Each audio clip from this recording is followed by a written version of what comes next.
Sudhir mega mind IAS में आपका स्वागत है। आज हम लोग हड़प्पा सभ्यता के विशेषताओं के बारे में जानेंगे। हड़प्पा सभ्यता की विशेषताएं किसी भी एग्जाम के लिए काफ़ी महत्वपूर्ण है, क्योंकि यहाँ से क्वेश्चन बनते हैं, काफ़ी फैक्चुअल भी और कॉन्सेप्चुअल भी। हड़प्पा सभ्यता की सबसे प्रमुख विशेषता जो है, यूपीएससी मेंस में तो अक्सर ये क्वेश्चन आता है, हर दूसरे साल तीसरे साल ये तो रिपीट क्वेश्चन होते रहते हैं, बहुत ही इंपॉर्टेंट है, क्योंकि हमारे सभ्यता की जो नींव पड़ी है वो हड़प्पा सभ्यता में ही पड़ी। तो हड़प्पा सभ्यता की जो सबसे प्रमुख विशेषता थी, हड़प्पा सभ्यता की नगर निर्माण योजना, टाउन प्लानिंग, जो समकालीन विश्व में सबसे बेहतर थी। अपने मिस्र की सभ्यता से भी, मेसोपोटामिया की सभ्यता से भी काफ़ी बढ़िया थी। और सबसे बड़ी बात, जो हमारे यहाँ टाउन प्लानिंग है ना, उसकी नींव हड़प्पा सभ्यता में पड़ी और उसी का अनुसरण बाद के काल के लोगों ने किया। और आज भी हमारे यहाँ मकान जो होते हैं एकदम हड़प्पा के जो डिजाइनिंग है, टाउन की घरों की जो डिजाइन है, सेम वैसे भी आज ही हमारे घरों का स्ट्रक्चर होता है।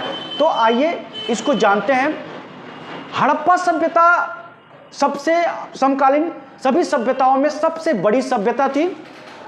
इसका जो एरिया था 12,99,600 स्क्वायर किलोमीटर था, जो कई कंपटीशन में पूछ चुका है, विशेषकर वनडे में।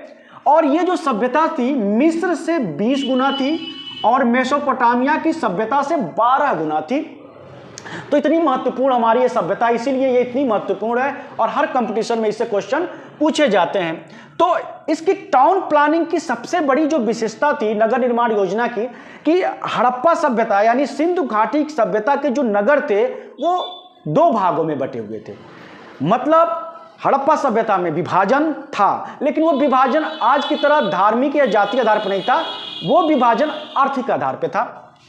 शहर जो होते थे दो भागों में विभाजित होते थे।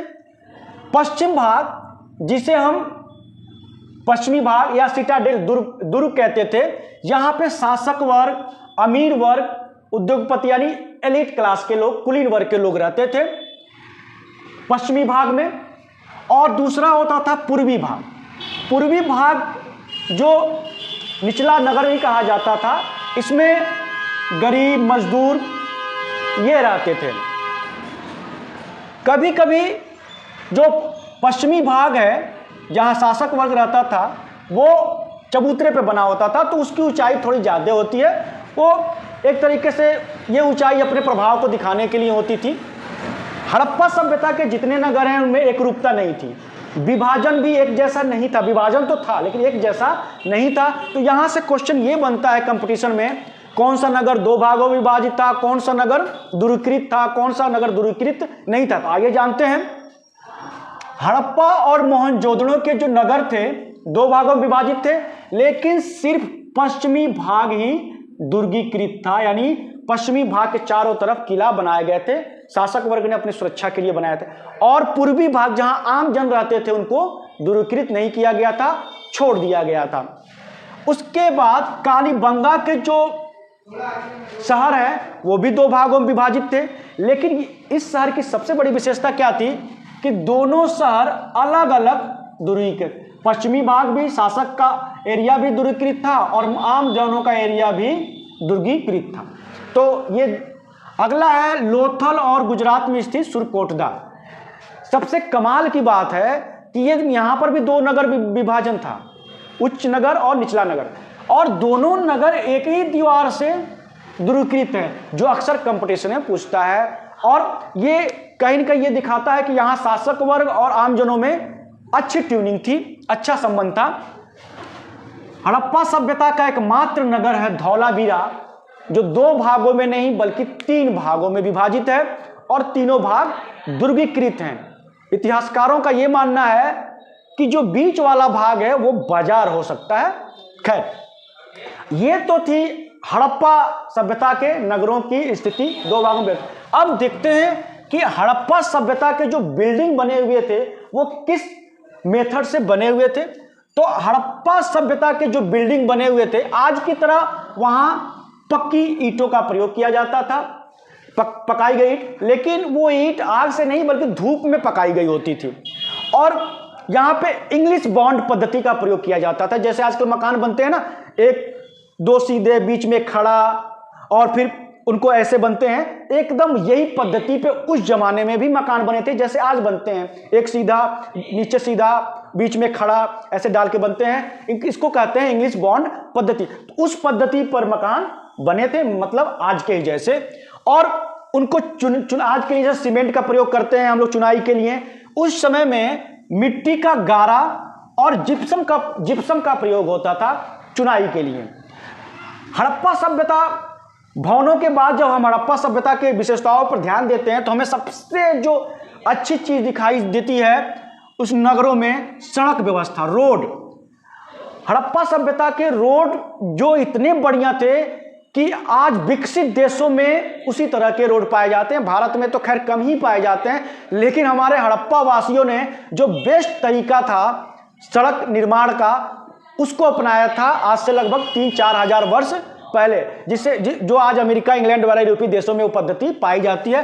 तो हड़प्पा सड़क जो थे समकोण पद्धति पर आधारित थे। सड़कें एक दूसरे को समकोण पर काटती थी, जिन्हें हम चेस बोर्ड पद्धति भी कहते हैं, शतरंज पद्धति भी कहते हैं। तो कंपटीशन में कई बार पूछा है कि हड़प्पा सभ्यता के नगर किस पद्धति पर आधारित थे, तो 3 तरह के शब्द आपके सामने आएंगे। चेस बोर्ड पद्धति पर आधारित थे, समकोण पद्धति पर आधारित थे और शतरंज पद्धति पर आधारित थे। ये तीनों एक ही समानार्थी शब्द जैसे हैं। सड़कें एक दूसरे पे समकोण पर कहीं भी दुनिया में जब काटती, इसका विशेष सबसे बड़ा फायदा ये होता है कि साफ सफाई का विशेष ध्यान रखा जाता था। सड़कों के किनारे किनारे नालियां बनी होती थी। सड़कों के किनारे किनारे क्या बनी होती थी? नालियां बनी होती थी, जिससे कि सड़कों, जैसे घरों का पानी नालियों में आ जाए, नालियों से फिर समुद्र में, नदियों में चला जाए। और सबसे बड़ी बात है, हड़प्पा वासियों ने साफ सफाई पे विश्व में सबसे अधिक ध्यान दिया और इसके लिए पूरे विश्व में हड़प्पा सभ्यता प्रसिद्ध है। और कमाल की बात है कि वहां पे नालियों के साफ सफाई के लिए आज की तरह ही मेन होल बने होते थे। नालियों पे क्या बने होते थे? मेन होल बने होते थे साफ सफाई के लिए। अब हम देखते हैं हड़प्पा सभ्यता के भवन। तो हड़प्पा सभ्यता के भवन आयताकार बने होते थे। हड़प्पा सभ्यता के भवन आज ही की तरह, जैसे आज का हम लोगों का भवन है ना, आयताकार ही तो बनता है हम लोगों का भवन। और अमेरिकन भवन देखो तो ट्रायंगल बनता है। अमेरिका, यूरोप में जो भवन होते हैं वो ऐसे ट्रायंगल बनते हैं, लेकिन हम लोगों का भवन एकदम सपाट आयताकार बनता है। तो हड़प्पा सभ्यता के भवन भी आयताकार होते थे। और कमाल की बात है कि 1 मंजिल से लेके 5 मंजिल तक मकान पाए गए हैं हड़प्पा वासियों में। मतलब वहाँ, और आज भी हम अधिक से अधिक 2-3 मंजिल ही बनाते हैं। अगर मल्टी कॉम्प्लेक्स को छोड़ दिया जाए, कंपनी को छोड़ दिया जाए, तो जनरली जो हम लोगों का मकान होता है 2 या 3 मंजिल होते थे, यानी उस समय भी 5 मंजिल। और सबसे बड़ी बात, पानी को लकड़ी के पाइप से टॉप फ्लोर पे पहुंचाया जाता था और फिर दूसरी तरफ से लकड़ी के पाइप से वो पानी नीचे आता था और नीचे आता था मेन नालियों में मिलता था और नालियों से फिर नदियों में चला जाता था। और सबसे बड़ी बात, आज की तरह बेतरतीब शहर नहीं होते थे उस समय हड़प्पा सभ्यता में।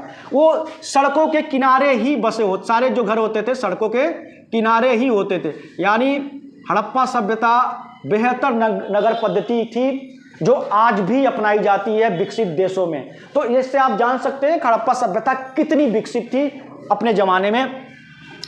घर जो होते थे, जैसे आजकल घर में जितने भी आंगन होता है, रसोई घर होता है, टॉयलेट होता है, बाथरूम होता है, वो सारी चीजें हड़प्पा के घरों में मिलती थी। आंगन भी, रसोई घर भी, बाथरूम, टॉयलेट, रसोई, सब चीज होता था। यानी परफेक्ट होम होता था। और परफेक्ट होम का साक्ष्य मिला है मोहनजोदड़ो में, जो IAS और PCS में कई बार पूछ चुका है कि प्रमुख परफेक्ट होम का साक्ष्य कहाँ मिला। मतलब हड़प्पा वासी समझिए बिल्कुल आज के जैसे ही रहते थे, बस उनके पास टेक्नोलॉजी आज की जैसी नहीं थी, मोबाइल, कंप्यूटर, बाकी सारी चीजें हम ही लोग जैसी थी हड़प्पा वासियों के पास। सबसे बड़ा जो क्वेश्चन पूछता है कि हड़प्पाई नगरों में घरों में खिड़की होते थे, तो आपको बता दें कि हड़प्पाई घरों में खिड़की नहीं होती थी। ऐसा वो सुरक्षा के कारणों से करते होंगे, इतिहासकार ये मानते हैं। खिड़की की जगह वेंटिलेशन के लिए झरोखा होता था, तो इतिहासकार कहते हैं हो सकता हो असुरक्षा की चिंता हो लोगों में। खैर, तो खिड़कियां नहीं होती थी, खिड़की की जगह क्या होता था? झरोखा। ये फैक्ट आपको याद रखना है, कई बार कंपटीशन पूछ चुका है। और सबसे मुख्य बात, जैसे आजकल क्या होता है कि रोड के सामने हमारा घर होता है तो रोड के सामने ही हमारा मेन गेट होता है, लेकिन हड़प्पा में ऐसा नहीं होता था। मेन सड़क के सामने गेट नहीं होता था बल्कि पीछे की तरफ होता था। तो इतिहासकार फिर से कहते हैं हो सकता है सुरक्षा कारणों से वो लोग ऐसा करते होंगे। तो इतनी सारी बातें आपको हड़प्पा नगर निर्माण योजना में याद रखना है। अब नेक्स्ट वीडियो में हम देखेंगे हड़प्पाई समाज, राजनीतिक व्यवस्था, आर्थिक व्यवस्था और धार्मिक व्यवस्था। अभी तक आपने हमारा चैनल सब्सक्राइब नहीं किया तो कर दीजिए। Thank you very much. Have a nice day.